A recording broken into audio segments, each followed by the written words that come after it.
Haleluya. Selamat pagi Bapak Ibu Saudara yang terkasih di dalam Tuhan Yesus Kristus. Selamat bertemu kembali di menu sarapan GPDI Situbondo. Bersyukur kepada Tuhan Yesus yang masih memberikan kesempatan kepada saya untuk berbagi di dalam menu sarapan pagi GPDI Situbondo ini, dan juga berbagi tentang firman Tuhan yang juga sudah berlaku atas kehidupan saya, sehingga mungkin juga bisa menjadi berkat bagi Bapak Ibu semua. Dan kiranya berkat Tuhan Yesus selalu melingkupi Bapak Ibu Saudara di tengah pandemi COVID-19 ini, dan penyertaan Tuhan selalu ada di dalam setiap rumah tangga Bapak Ibu Saudara. Bapak Ibu, mari kita menikmati bersama sarapan pagi ini. Kita akan buka bersama dari Hakim-Hakim 3 ayat yang ke-12. Saya akan bacakan beberapa ayat saja dari 12 sampai 16 dan kita lanjutkan 29 sampai 30. Saya akan bacakan untuk Bapak Ibu Saudara. Ehud, tetapi orang Israel melakukan pula apa yang jahat di mata Tuhan. Lalu Eglon, Raja Moab, diberi Tuhan kuasa atas orang Israel.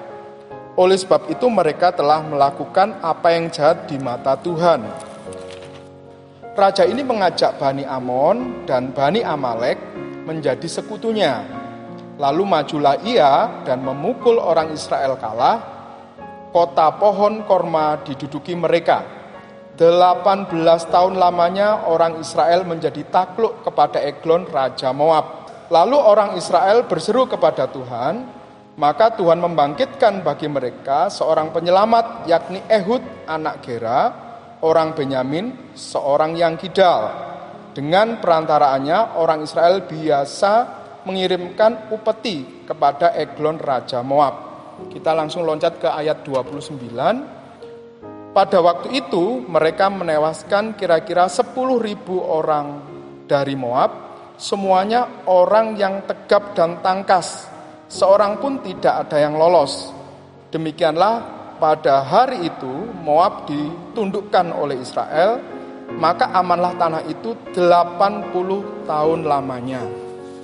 Bapak Ibu Saudara yang terkasih dalam Tuhan Yesus, perikop ini merupakan perikop yang kita sukai. Saya juga suka ketika sekolah minggu tentang hakim-hakim, dan hari ini kita belajar tentang hal yang sederhana, yaitu tentang karya Tuhan dalam kelemahan kita. Karya Tuhan dalam kelemahan kita. Bapak Ibu Saudara yang terkasih dalam Tuhan Yesus, kalau kita bicara tentang hakim-hakim satu ini, mungkin namanya masih kalah dengan hakim-hakim yang lain. Tetapi sebenarnya tidak selalu seperti itu. Kita bisa belajar banyak hal tentang Ehud. Salah satunya kalau kita membaca dari ayat yang ke-15, di situ dikatakan bahwa maka Tuhan membangkitkan bagi mereka seorang penyelamat, yakni Ehud anak Gera, orang Benyamin, seorang yang kidal.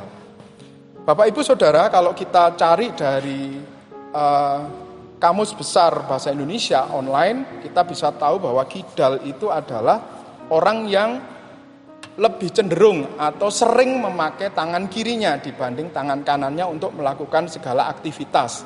Dan kalau kita juga cari di Alkitab, ada 2 kata kidal yang pernah dipakai, yaitu tentang Ehud dan juga tentang ada bala tentara Israel yang ada sekitar 700 yang semuanya kidal, dan ketika mereka membidik, bidikannya itu tidak pernah meleset. Jadi mereka sangat tepat pada sasaran. Nah, Bapak Ibu Saudara, di dalam kehidupan kita sehari-hari, terkadang kidal itu dijadikan sebuah, kita katakan kelemahan. Karena kita kadang-kadang memakai sesuatu atau memakai barang atau melakukan aktivitas yang lain itu lebih cenderung memakai tangan kanan, kebanyakan seperti itu. Sehingga karena lebih suka memakai tangan kanan, tangan kiri kita jarang kita pakai, sehingga itu menjadi titik kelemahan kita.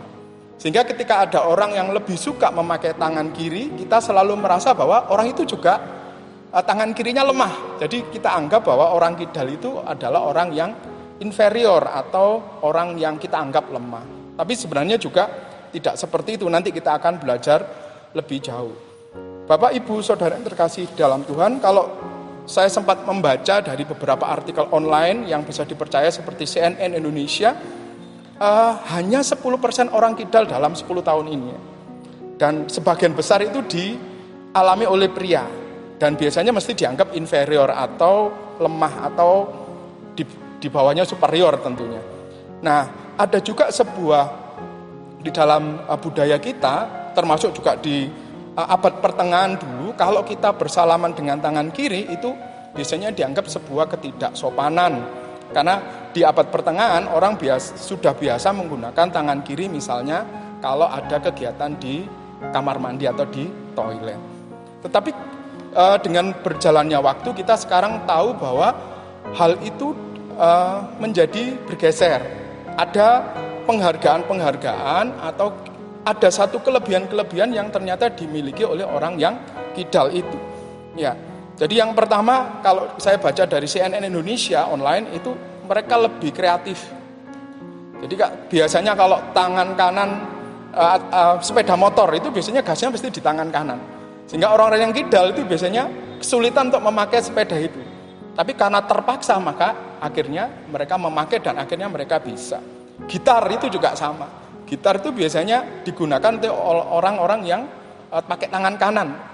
Jadi orang-orang yang kidal dan memakai gitar yang umum biasanya mereka gerakan tangan kirinya, terutama jari-jarinya ketika menekan fret itu akan lebih lincah biasanya dibanding orang-orang yang normal dengan tangan kanan.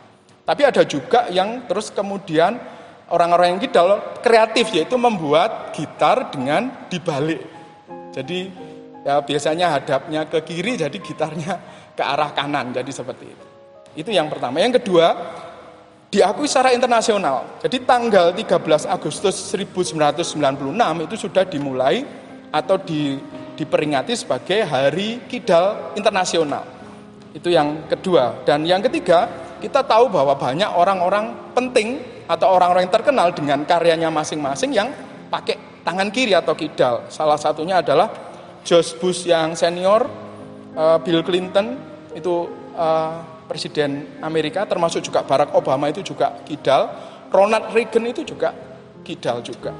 Terus kemudian tokoh-tokoh yang lain seperti Valentino Rossi itu ternyata juara MotoGP itu juga kidal.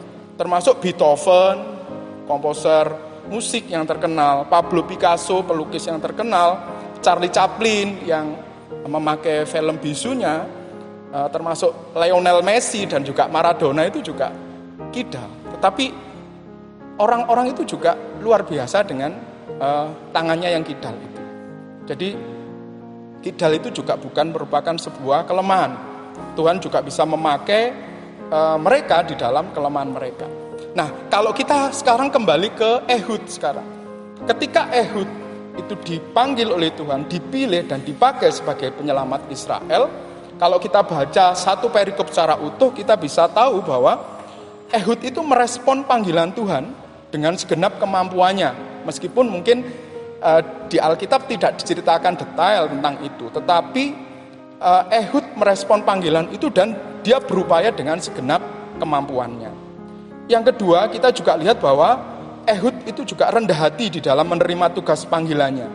Dan kita yakin bahwa ketika kita rendah hati menerima tugas panggilannya, maka Tuhan akan memperlengkapi kita dan memampukan kita supaya kita mampu untuk melakukan tugas itu.